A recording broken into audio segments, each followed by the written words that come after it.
Broadcasting from the world-famous Bondi Beach, this is Bondi Radio. Hello and welcome back to Wellness Radio. Today we're speaking with Christine Boucher from Natural Health Balance, and she's going to tell us all about holistic health. Thank you very much, Christine. Welcome to the show.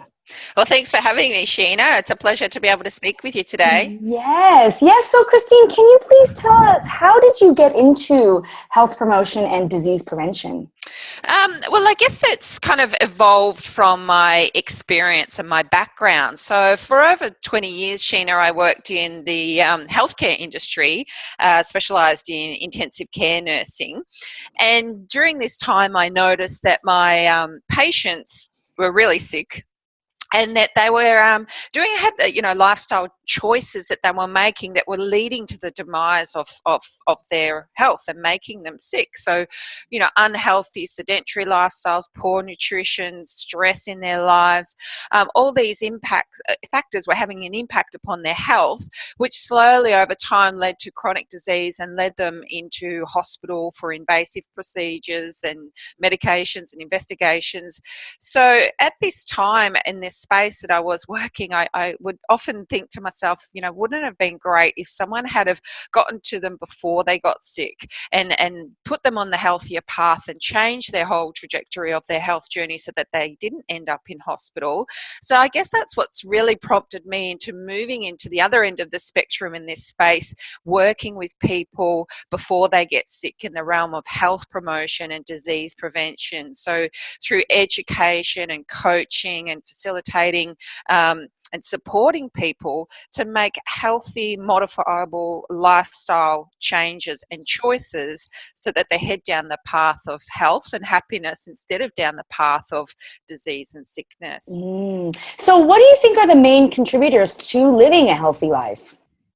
Well, living a healthy life, like we all have a pretty good idea of what a healthy life encompasses and what we really need to do to embrace good health. So there's so many factors which contribute to poor health and sickness. So the things that we really want to do and look at is, maintain a healthy diet, a good nutritious diet, what grows in the ground, what grazes on the ground, good raw foods, staying away from processed foods, staying away from sugar and salt and saturated and trans fats, just having a good healthy diet encompassing also hydration. So we're made up of over 70% water, so it's really important that we keep our bodies well hydrated, around 2 litres of water a day. Exercise, the recommendation is about half an hour a day.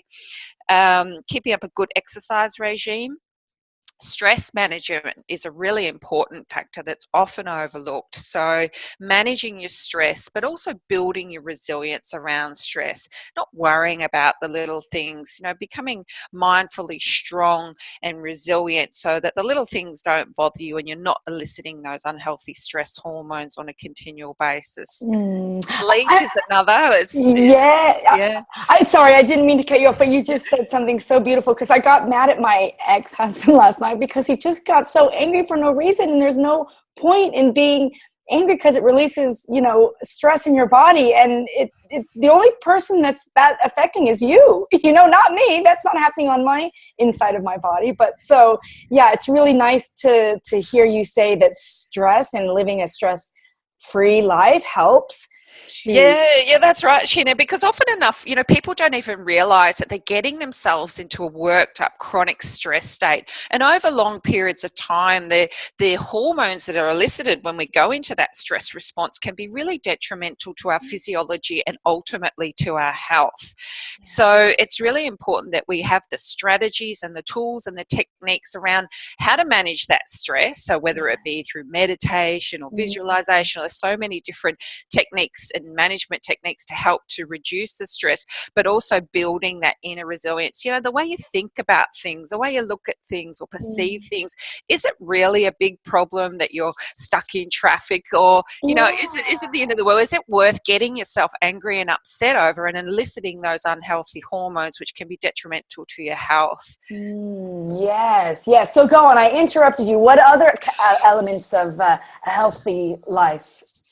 So as I say, so sleep is often another thing that's overlooked. So sleep is essentially the opposite to the stress response. It's when the body is at complete relaxation. It's when because when we're in that stress response, what's happening is the body's going into that survival mode, that fight or flight mode. So it's conserving its energy to be able to deal with that stress. And what happens during that state or phase is the other systems in the body are not functioning optimally. So, for example, the digestive system is not working optimally when we're under stress. So you might have the healthiest nutritional regime, but because you're under the stress response, you're not going to be absorbing all those vitamins and minerals and nutrients to nourish our body. The other thing is when we're under stress, our immune system is not working optimally. So it's really difficult to fight off bacteria and infections if our immune system's not working optimally. So when you're stressed and you get run down and you often get sick, well, that's why. So when we get a really good night's sleep, it gives our body the opportunity to get into the opposite state of stress, which is the relaxation state. It's when the body heals and repairs. It's when our cells rejuvenate and regenerate. It's giving our bodies an opportunity to rest.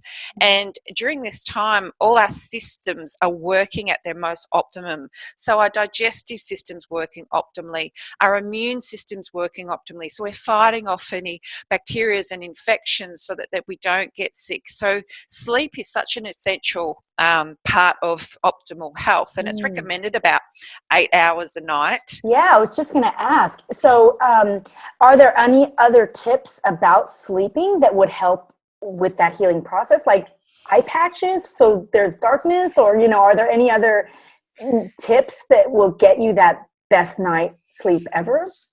Yeah, for sure. I mean, it's really about having a healthy regime, a healthy wind down nighttime regime where you're turning off your devices, you're turning off the TV, you're switching off that phone. And because what you're doing if you're watching, your phone or you're watching a TV, you're getting that light, you're getting that stimulation of the brain, you're not producing the melatonin that's helping you get into that sleep state. So you're tricking the brain into thinking it's keeping it active and it's keeping it awake, and you may be tired but you're not realizing it. So it's really important to turn off those devices, to get into the bedroom should be a space for sleeping. There shouldn't be any sort of entertainment in there. You should have nice mood light, a nice temperature. It should be comfortable, it should be inviting for sleep. And I often sort of recommend things like meditation can help people to wind down of a night time, warm baths, herbal teas, any sort of routine that helps you get into that kind of wind down process when your body then starts to go into that, I'm tired, I need to sleep mode. But having a good regular routine, so you're going to bed the same time each night and getting up the same time each day, and having that really healthy regime prior. Yeah. And you mentioned about electronic devices. It's funny because I just recently moved into a new house, and I don't take electronic devices into the bedroom with me just because of what is it that comes from the cell phone, and I actually had to move my wireless device for my internet out of my room because I just didn't want any of those signals in my room when I'm sleeping. Yeah, right. Is there any merit to that, or am I just freaking out? No, I mean, that's great. You got to do what works for you. You got to get into that healthy routine of what works for you. And often people say, "Oh, I need my phone because it's got my alarm clock." I mean, go to a shop and you get a cheap alarm clock for $10, So it's because I was in the same pattern. I had my phone by my bed, and I'd be going to sleep, and I'd be more than ready for sleep. My phone's beeping and buzzing, and I'm thinking, "Oh, what's that? It's an email. I must check that." And it's like it's important to step away from that and start to wind down and get into that good sleep pattern. And if you do use your phone, like I do sometimes need the alarm, I just set it on airplane mode, and airplane mode takes away those waves that I don't like sleeping next to. I don't know what they're called, microwaves or the waves that come from your phone. I'm just don't like those in my sleep, my sleep area. But So can we just shift now and talk about the kinds of diseases that you you have seen people with, and what kind of chronic diseases are out there that you're treating? Yeah, sure. So when I was working in ICU, I was working in cardiothoracic. So I was predominantly working with people that were, suffering from really significant heart disease. So they were, having their bypass surgery and very invasive procedures. And often enough, a lot of the risk factors which contribute to chronic diseases, the main chronic diseases that I work with are type 2 diabetes, heart disease, and stroke. And a lot of the risk factors or contributing factors that add to the incidence of these disease or add to your risk are actually lifestyle. And they're modifiable. So they're things like nutrition, exercise, stress management, sleep, a healthy, positive mindset. All these factors will contribute to, what your risk status is. So these are controllable and these are modifiable. There's some things we can't control. There's things like, your age, or if you're male or female, or if you have a family history of people having these chronic diseases in your family. There's nothing you can do about that, but there's a whole lot of things in your life that you can change or modify to help reduce your risk of these chronic diseases. Yeah, absolutely. So how many clients, do you call them clients or patients? I call them clients. When I worked at the hospital, we called them patients, but now I call them clients. Yeah. So how many clients do you have? Is it the first time that they realize that processed food is actually not good for them? And I mean, because you're doing a lot of teaching with the quality of the food that we're eating. And a lot of people, I mean, I know it took me a good 30 years to realize that the quality of our food, isn't as good as we think it is. And the frozen meals and the food that we think is healthy it's actually what is causing these diseases. And I mean, do you find that your clients are shocked to hear that, or? Yeah, I think often there's a lot of confusion because there's a lot of misinformation and there's a lot of misunderstanding and there's a lot of information put out there that's just not correct. So, people are a bit often confused. Well, what do we believe? We want to do the right thing. We're trying to do the right thing, but we're just really unsure. So I just try to keep it really simple and talk about, what grows in the ground, what grazes in the ground, what we're really genetically built to eat and consume, the things that are actually going to nurture and inspire good health is what's important. Now these days there's so many foods that are blended with sugars and salts and all sorts of preservatives and additives that we weren't really genetically built to consume. So that's where the struggle is. So we talk about decreasing the amount of fat that people eat. So no more than 30% of your total energy from fat. So mainly polyunsaturated and monosaturated fat, and aiming for that low eating fat, in particularly decreasing the amount of saturated and trans fats, increasing fibre, so aiming for at least 30 grams of fibre every day. And often I do a little test and I check how much fibre my clients are actually eating, and it's very, very low. I'm often finding that they're having less than 10 grams a day. Decreasing amount of salt, like no more than 6 grams of salt a day. I mean, that's just less than a teaspoon. And that's not the salt that you add to food, but the salt that's already found in a lot of processed foods. And then sugar is another big problem that we're all, quite aware of. So it's recommended like no more than 6 teaspoons a day. And you can easily find 10 teaspoons in 1 can of soda drink. So boom, you've already got over your quota for the day. Oh, I know. Wow. So do you give these clients a meal plan and they follow the meal plan and you just check in every week? Is that how this works? Or No, so what I do, so I work on 3 different platforms with my clients. So I do a community health program where I'm doing face-to-face workshops with groups of people in my community in East Gippsland for over a 6-month period. I work on online platform. So I have a signature program, which is an 8-week program, Revive Your Health. And through that program, we're working in the Facebook group, so they have contact with me every week. And then I work with corporate clients as well, so working with employees, and that's structured a little bit differently because every business has different objectives and goals that they want to achieve, and different issues that their staffs are having problems with. So it's really dependent upon the business as to how that program will roll out. Interesting. So what's the best way for people to get in touch with you and work with you? And Yes, so I guess the best way people get in contact with me is simply to just go to my website, and all my social media links are there. So www.naturalhealthbalance.com.au. If you're an individual, you can just sign up for a 45-minute free health clarity session where we can just sort of have a chat about where you are with your health and what it is that you want to achieve and what are the sort of things getting in your way, so we can formulate a bit of a plan and see if one of the online programs is suited to your needs. If you're a business and want to get in contact with me, then I can go into your business. Just give me a call or send me a message, and I can go into a business and do an appraisal and diagnose basically what's needed within that corporation as to how we will medicate that business as such. So. Yeah. Okay, so we've got diet, we've got no stress, we have sleeping 8 hours a day, we have meditation. You touched a little bit about meditation. Do you want to talk a little bit more about meditation?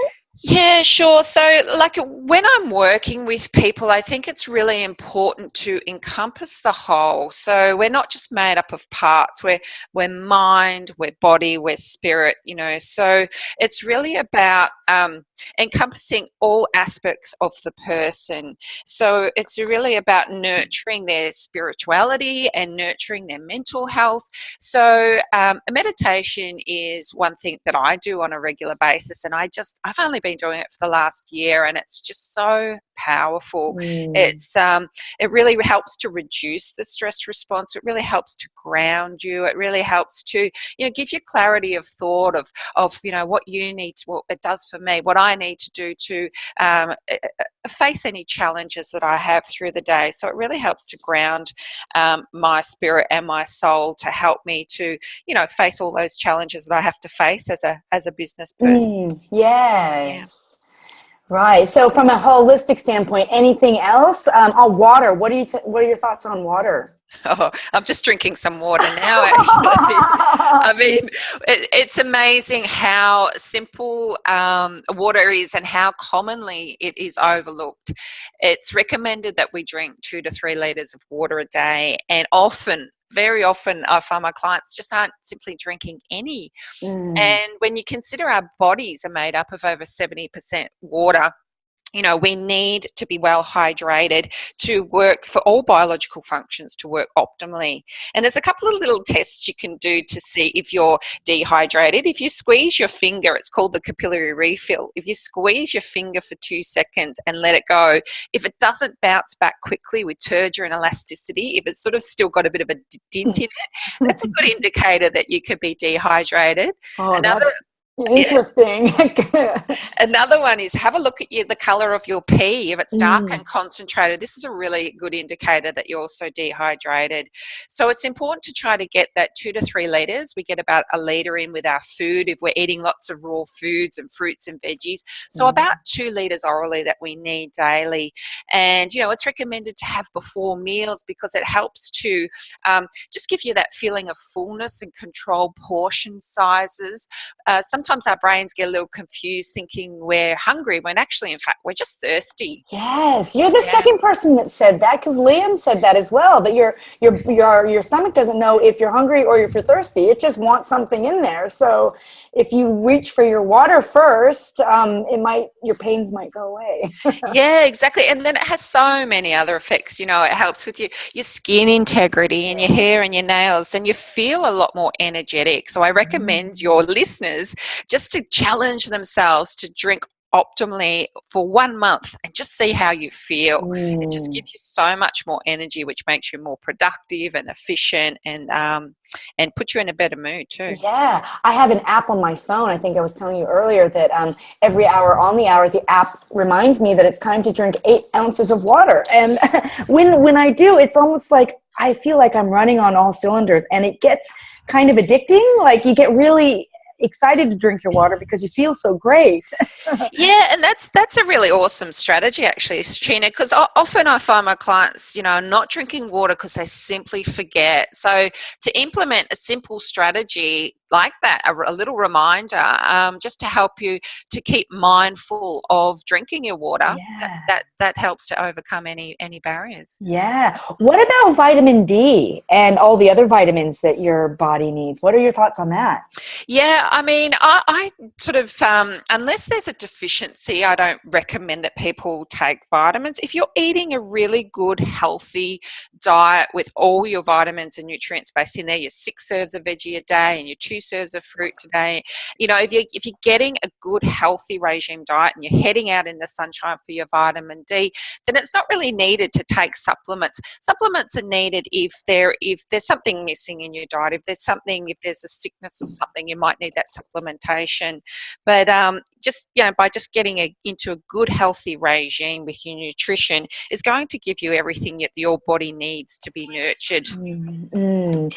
Yeah, so I'm trying to think of all the things holistically that we could be thinking of, and I think something else that I think would help people is having a health coach. I think it's really important that we use people like yourself, Christine, who have done all this research and approach it like a partnership, and really constantly learn about the body and about yourself, because at the end of the day, people are in charge of their own vessel, but it takes a lot of learning. So if people can partner up with people like yourself who do know, I think that's a really important strategy for holistic health, is having that person to always go to if you have a question, or if you get sick, or if you get diagnosed with something, which is going to happen in everyone's life. So yeah, I think that's really important to get the support that you need, to get that, that guidance of the right information, to get that accountability to help you keep on track. Because sometimes it's hard. It's hard to make change. It's hard to do things independently. And so to get that support that you need is basically setting you up for success. And particularly if you're getting into a range like the clients that I often work with, are starting to get a bit of a wake-up call, and that's why they're wanting to make that change or do something about their health. They might have been recently diagnosed with high blood pressure or high cholesterol, and they're realizing that, hey, I need to do something, but I need the support to get through this. They realize it's difficult to do on their own. So I give them all the education, all the information, all the strategies. But ultimately I say to them, I can give you all of that, but it's up to you to take the action and do the work. It is a partnership. I can't do that part for them.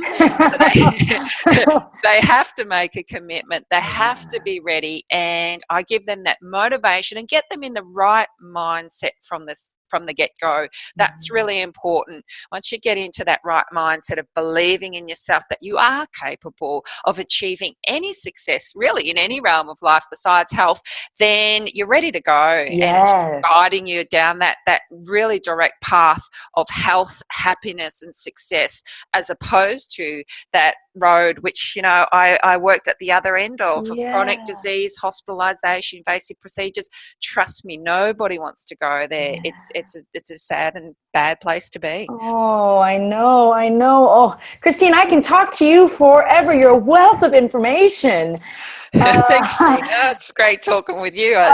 We have fun when we talk. I know we do. Okay, let's recap. What is your website again? And is there anything else that you want to tell the lovely listeners? Yep. So my website, people want to get in contact with, whether you're an individual or whether you're a business looking at improving your employee health and improving their productivity and efficiency and the bottom line of the business, you can contact me at my website, www.nat naturalhealthbalance.com.au. Happy just to have a chat, happy to say g'day. And what else do I want to tell the listeners? It's like, people are out there to support you in your needs of health. People are there to help. You don't have to do it alone. Change is hard, and doing it independently can be hard for some people. So if you feel that you need the support, reach out and get the support that you need to improve your health, because health, in my belief, is number one priority. We're no good to anybody else. We're no good to our jobs. We're no good if our health is suffering. So it's important to be as energetic and healthy and as vibrant as we possibly can, just to live a happy and healthy and successful life. There you have it, Christine Boucher from Natural Health Balance. Thank you so much, Christine. I really appreciate your time today. Thanks, Sheena. It's been great speaking with you. I really appreciate it. This is Bondi Radio.